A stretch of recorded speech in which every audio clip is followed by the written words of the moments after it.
Cara, eu fico indignado porque eu não consigo explicar as coisas sendo estudante de física.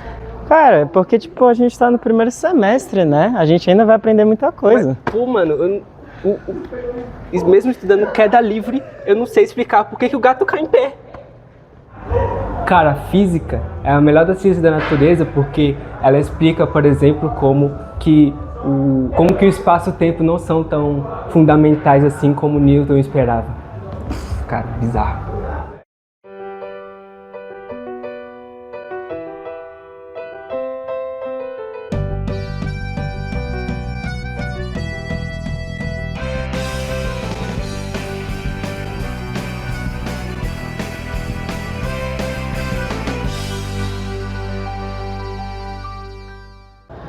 Mano, mas é que eu acho que isso é muito mais algo de biologia do que física em si. Mas, mano, eu tenho um domínio do método científico da ciência da natureza. Como é que eu não sei explicar isso, tá ligado?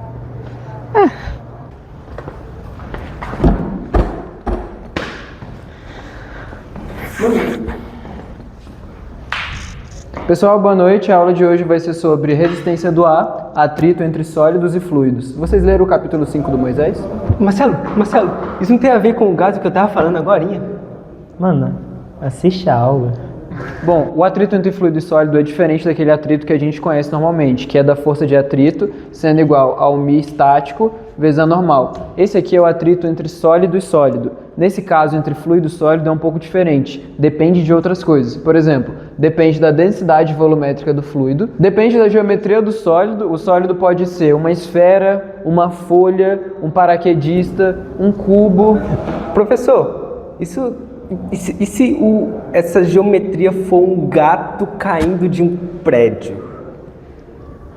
Pode ser um gato. Um gato funciona. Por exemplo, mas a gente vai ter que saber mais coisas do gato. A gente vai ter que saber um pouco mais sobre o formato, a aerodinâmica dele com fluido, mas sim, um gato funciona.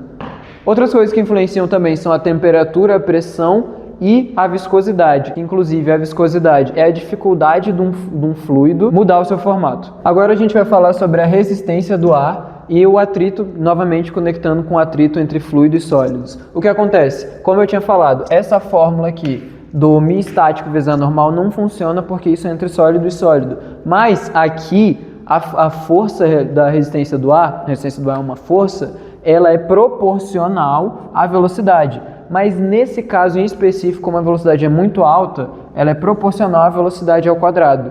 E no caso, esse proporcional é por quê? Porque ele está sendo multiplicado por uma constante que a gente chama de B. Mas quais são as coisas que influenciam nessa constante? O C, ρ e o A. O que é o C? É o coeficiente de arrasto, o ρ é a densidade volumétrica, como a gente tinha até mencionado antes, e o A é a seção transversal, que é o que está pegando, o que está entrando em contato com o fluido. Literalmente a seção que está entrando em contato com o fluido. Ok, agora a gente pode vir para o corpo aqui, vamos dizer um corpo esférico. Esse corpo esférico está caindo e a resistência do ar está atuando sobre ele. Quais são as forças que estão atuando nesse caso? O peso, que é mg, e a resistência do ar. Mas vai chegar em um determinado momento que a resistência do ar se equilibra com o peso e em módulo elas serão iguais. Aí o que acontece? A gente pode aplicar essa equação bem aqui. mg é igual a 1 sobre 2c ρ vezes A. Só que o que acontece? Isso aqui a gente pode chamar de B, como eu tinha falado. Então o mg ele vai ser igual a bv ao quadrado. Se ele é igual, quer dizer o quê? Quer dizer que em algum momento o corpo vai parar de acelerar, não vai mais ter aceleração e a gente vai chegar no ponto que é a velocidade terminal. Então, isolando aqui, eu chego que a velocidade terminal é raiz de 2mg, c, ρ e A. Mas, escrevendo de outra fórmula, escrevendo com B, seria raiz de mg sobre B. Agora a gente pode colocar isso no gráfico e o que acontece? Num gráfico de velocidade por tempo, a curva se comportaria mais ou menos desse jeito. Percebam que aqui a gente entra como se fosse num platô. Que platô é esse? É da velocidade terminal, porque o corpo vai parar de acelerar, ele vai chegar no limite dele, por isso que se chama velocidade terminal. Professor, essa velocidade terminal tem algo a ver com o gato cair em pé? Irmão, já deu de gato por hoje, por favor? Não. Mas tem uma coisa interessante sobre os gatos. Os gatos, segundo o artigo científico de Whitney e Emerhoff, eles têm uma chance maior de falecer caindo de andares não tão altos quanto de andares mais altos. Por exemplo, existe um gato que caiu do 32º andar, mas ele não morreu. mas um gato que caiu do 7º andar morreu. Nesse artigo eles estudaram 120, 119 gatos.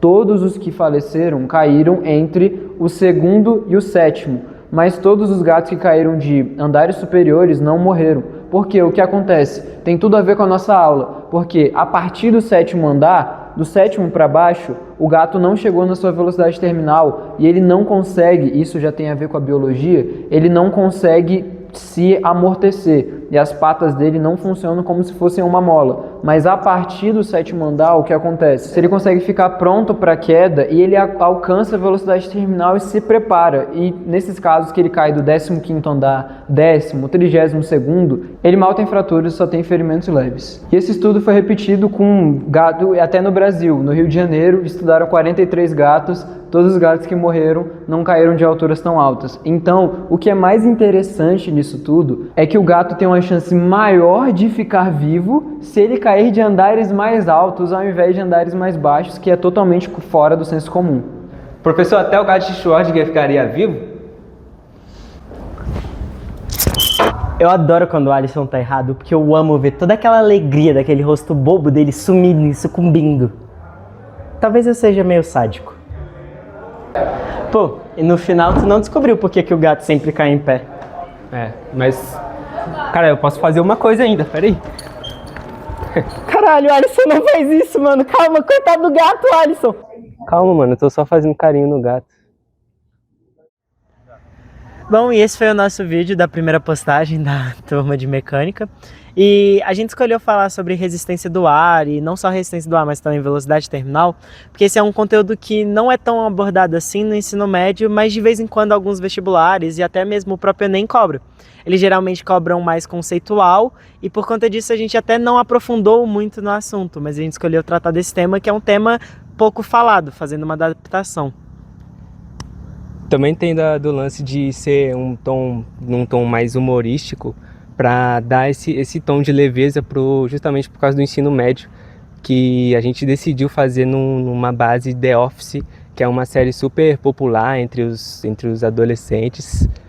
E também tem a curiosidade do gato, que para dar justamente essa leveza que eu citei, de ser, sabe, sobre um assunto leve envolvendo física e conceitos complexos, para cativar os alunos, e é isso. Outra coisa muito importante também que eu tinha que falar é que, por mais que só eu tenha falado no vídeo, todo mundo contribuiu com a sua parte, todo mundo na hora de falar sobre a física mesmo do problema, todo mundo foi contribuindo, todo mundo estava sabendo o que estava acontecendo, tentou ajustar, a gente foi corrigindo para ficar daquele jeito mais didático para o ensino médio, e todo mundo conseguiu entender muito bem. E sobre a parte da pesquisa, eu e o Alisson pesquisamos, o Marcelo fez o roteiro, tudo aquilo dos artigos científicos realmente são verdade, eu pesquisei junto com o Alisson, e é mais ou menos isso aí. Eu espero que vocês tenham gostado, e é isso. Muito obrigado pela atenção. Eu tô com ração de gato na minha mão, e é isso. Tamo junto.